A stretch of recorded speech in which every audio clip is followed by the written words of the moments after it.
Crawford stripped by the IBF. Let's talk about it. Smash the like button.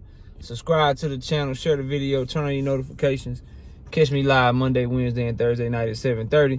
You can also catch me live every Sunday morning with the Singing OG KQKC Boxing Network. Sunday mornings, 9 a.m.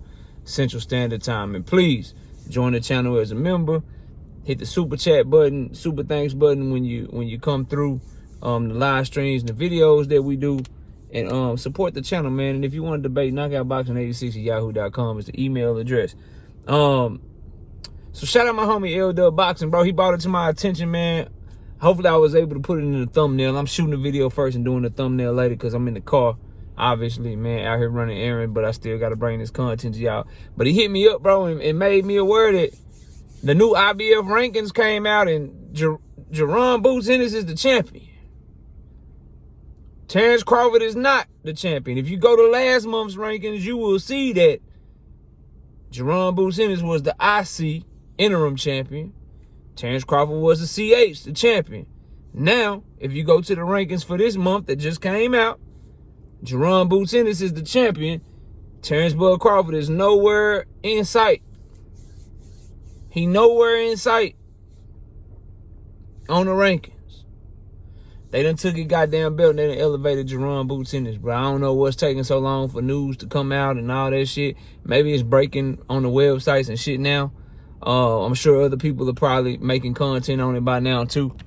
So, you know, just want to give my thoughts on it, bro. I think this does a few things. Number one, it probably lets you know that if the Errol Spence Terence Crawford fight does happen, that they probably more than likely fighting at 154 pounds. And I say that because if they were fighting at 147 pounds, if that sticking point was still there and they were fighting at 147 pounds, I don't think the IBF would have stripped Terence Crawford and not allowed him and Earl to fight a rematch for undisputed if they were fighting at 147 pounds. So I think that's out the window. This news allows us to logically get to the point to where that's out the window. If they were fighting at 147 and they were doing the rematch in that weight class, the IBF would want to be part of that. Because that's still, regardless of the outcome of the first fight, regardless of whether or not you think Errol Spence and Terence Crawford is a fight worth watching again, that's still the biggest fight with the highest purses in the welterweight division. And IBF will want to be able to charge those sanctioning fees for Errol Spence and Terence Crawford's purses. Because Errol Spence and Terence Crawford fighting for undisputed gets the IBF more money than any fight that Jaron Boots Ennis will have as champion. If he defending his belt, if he's unifying with a secondary champion and standing on this or anything like that, the sanctioning fees alone for the IBF from Terence Crawford and Errol Spence will be way bigger than Jaron Boots Ennis and whoever his opponent is. So knowing those things, we can logically deduce and we can logically say that they probably ain't fighting at 147. If the rematch does happen at all. So if you one of these guys like myself, they're like, look, bro, if y'all gonna fight again, like, that shit, Earl ain't got, like, no shit. Earl fighting Bud at 147 is akin to Devin Haney, in my opinion, trying to fight Tank Davis at 135. Just not a good idea. Not a good fucking idea. Too hard to make weight. Can't make weight the weight comfortably, and you in my opinion being there with a more skilled fighter that's better than you anyway, on top of being compromised because of the weight cut that you would have to put on in order to make that weight. We ain't trying to see that shit.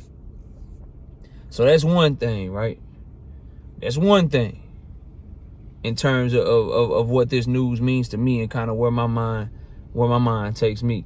The other thing about Terence Crawford, now you better be fighting Errol Spence in a rematch. Because if you don't fight Errol Spence in a rematch and you fighting anybody else, matter of fact, it ain't got to be Earl. It need to be Earl or Jamel, bro. If he ain't fighting Earl or Jamel, we got to have a conversation about ducking Jaron Boots Ennis, bro.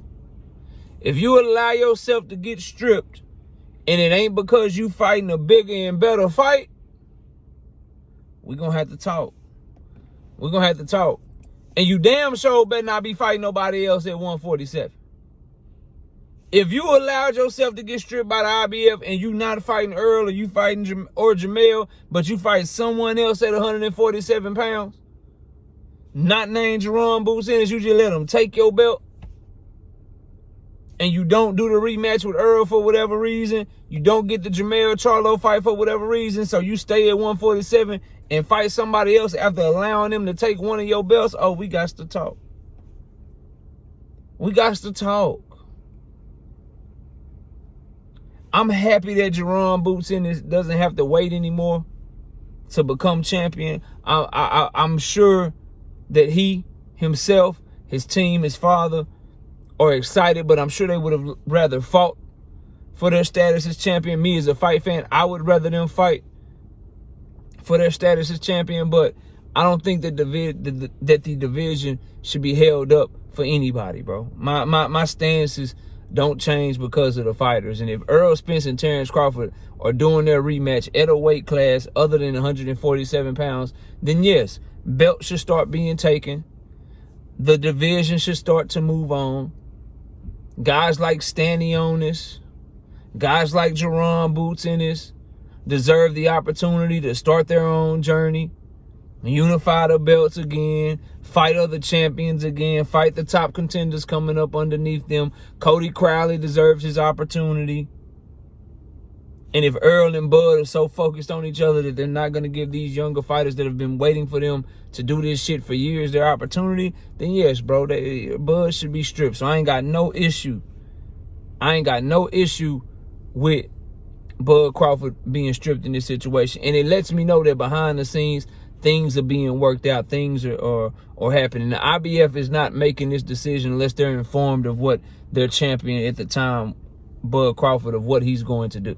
So they know whatever his decision is, and that decision has led them to believe that we just need to elevate Jaron Boots Ennis and we need to take this IBF belt from Bud. So he's informed them either A, I'm moving up to 154 and that's where me and Earl is fighting this rematch, or B, I'm moving up to 154 and I'm fighting Jamel Charlo or I'm fighting somebody else. I have no interest in fighting Jaron Boots Ennis. And so y'all can go ahead and keep this belt and shove it. Which I find ironic from a man that was wanting his belt so bad from the WBA. You want this belt over here so bad, but you're allowing yourself to be stripped over there. That's kind of funny to me, but I'm holding out that it's because him and Earl are doing their rematch at a weight class other than 147 pounds. That's the only logical explanation for them to take his IBF welterweight championship from him. But y'all let me know what y'all think, man. I think it's interesting. I think it's good for boxing if Bud is not gonna fight at 147 to start getting these belts up off of him, bro. So the sport and the division and these other fighters can have their fun in the sun, so to speak, their time to shine. But you know, it is what it is, man. Y'all let me know what y'all think. Terence Bud Crawford, no longer the IBF champion at 147 pounds, no longer undisputed, still unified.